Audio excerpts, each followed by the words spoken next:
சொல்றாரு, காங்கிரஸ் ஆட்சிக்கு வந்தனா, இந்தியா கூட்டணி ஆட்சிக்கு வந்தனா ராமர் கோயிலே பூட்டிருவாங்க அப்படிங்கிற ஒரு பிரச்சாரத்தை முன்னெடுத்திருக்காரு இல்லையா? பாபரி லாக், அதுக்கு பேர் வந்து பாபரி ஆமா. லாக்.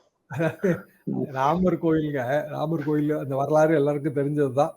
திருப்பி ஒரு தடவை நினைவுபடுத்தலாம். பாபர் மசூதி இருந்த இடம் ராம ஜென்ம பூமி. நான் அயோத்தி போயிட்டு வந்திருக்கேங்க. இந்த ராம ஜென்ம பூமி அயோத்தியோட சரையூ நதிக்கரையில அமர்ந்து தவம் செய்கிற சாதுக்கள், அவங்களை எல்லாம் நான் போய் பார்த்து பேட்டி எடுத்து பிரசுரம் பண்ணியிருக்கேன். அந்த சாதுக்களே வந்து அது ராம ஜென்ம பூமி இல்லைன்னாங்க. நான் போகும்போது அப்படித்தாங்க சொன்னாங்க. என்ன காரணம்னா சரையூ தாங்க ராமர். சரையூர் வேத காலத்து நதி, அது பெரிய நதி. இருகரை ததும்ப வெள்ளம் போயிட்டு இருக்குங்க, முதலைகள்லாம் போயிட்டு இருக்கும். அங்க வந்து நீங்க சரையூ கும்பிட்டா போதும். இவங்க ராம ஜென்ம பூமி சொல்ற இடம் மாதிரியே பல ராம ஜென்ம பூமிகள் வந்து அயோத்தியில சொல்லப்படுது. இதெல்லாம் சாதுக்களோட கருத்து. எதுக்காக நான் சொல்ல வரேன்னா, இது பழைய கான்ட்ரவர்சி. அப்புறம் நீதிமன்றங்களோட தலையீடு இப்போ அது ஒரு தீர்க்கப்பட்டு விட்டது. தீர்க்கப்பட்டு ஒரு கோயில் வந்தாச்சு, ஒரு மசூதி வந்துகிட்டு இருக்கு. இனி அதை எப்படி வந்து பூட்ட முடியும்?